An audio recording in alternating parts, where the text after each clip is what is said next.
Thank you very much, Your Excellency President Kenyatta, Your Excellency Heads of State and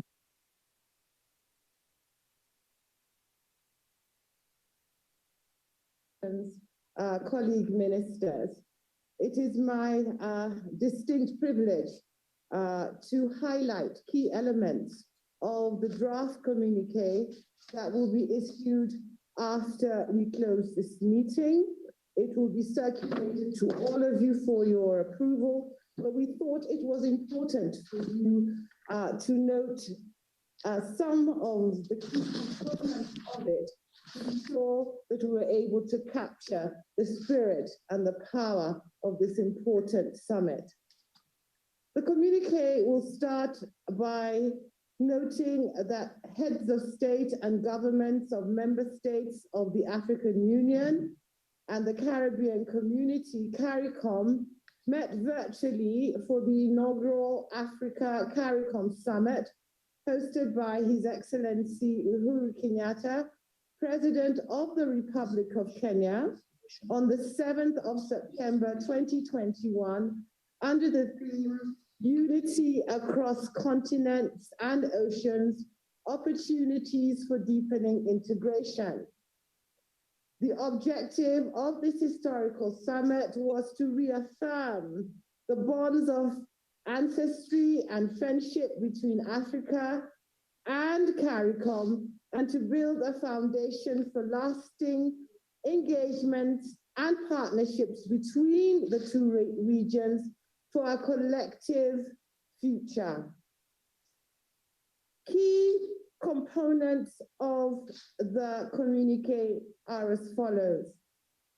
The inaugural session of the summit recalled, first, the declaration of the 33rd session of the African Union Summit held in February 2020 on promoting closer collaboration and cooperation between the AU, the African diaspora, and the people of African descent in the Caribbean and Pacific regions, and the recognition of the CARICOM Summit of February 2020 on the need to increase contact between its members and African countries. Secondly, expressed its concern regarding the rapid mutation and spread of COVID-19 and the impact that it has had on our societies and our health infrastructure. It was noted that countries of Africa and the Caribbean had faced enormous challenges in mitigating the impact of the pandemic. The summit therefore called for increased access to vaccines. It called also for the production of vaccines in continent and within the Caribbean, and for the waiver of key elements of the TRIPS agreement to ensure greater access to vaccines. Under this heading, appreciation was noted with regard to the Africa Medical Supply Platform and the work of the task force headed by His Excellency Cyril Ramaphosa was greatly appreciated. The summit also noted the devastating economic effects that COVID-19 was having on our societies. It was noted that even though the G20 debt service suspension initiative was welcome and that progress had been achieved in facilitating higher pandemic-related spending, there was still a need for enhanced debt relief measures and for financial access and for innovative approaches to debt sustainability and fiscal access to enable countries in our regions to refocus on achieving sustainable development goals and the goals of the Paris Agreement. 4, the summit reiterated its commitment to achieve sustainable development in member states severely affected by environmental challenges arising from climate change and affirmed their commitment to ensure the realization of SDG 14 to conserve and sustainably use the ocean, seas, and maritime resources for sustainable development, and to pursue efforts to limit temperature increase to 1.5 degrees Celsius above pre-industrial levels, as is called for under the Paris Agreement. There was also a reaffirmation of the commitment to multilateralism, but also the summit urged for the need to strengthen and reform multilateral institutions to ensure inclusion and better representation from countries from our region, and also to press for reparative justice and to call for the lifting of punitive and unilateral sanctions and embargoes against Cuba and Zimbabwe.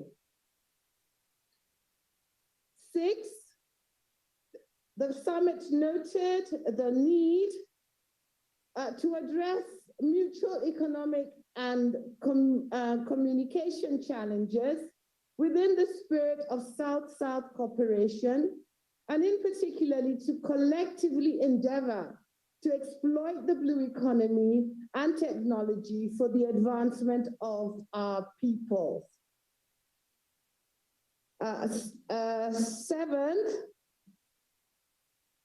the summit underscored the need to foster increased trade, investment, air travel, maritime shipping links, with a view to greater economic integration between our two regions, and to foster and design specific agreements and frameworks to further trade. It was noted that opportunities lay in the Africa Continental Free Trade Area in this regard. In addition, the summit urged heads of state and government to provide the political goodwill and affirmation of activities aimed at fostering closer cultural, educational, scientific, and sports relationships between our people in order to increase people-to-people engagement through the AU and Africa by using mass media platforms wherever necessary. Finally, the summit expressed the need to institutionalize cooperation between Africa and CARICOM and other parts of our diaspora by setting up a dedicated secretariat or structure and holding annual summits of the Africa-Caricom for Africa and the CARICOM on the 7th of September every year, and called on member states to support this initiative. These are the key highlights. We will improve the text and circulate it to the participants in early course. I thank you for your kind attention. Oh, actually, one last, no, I think I've done it all. Thank you, sir.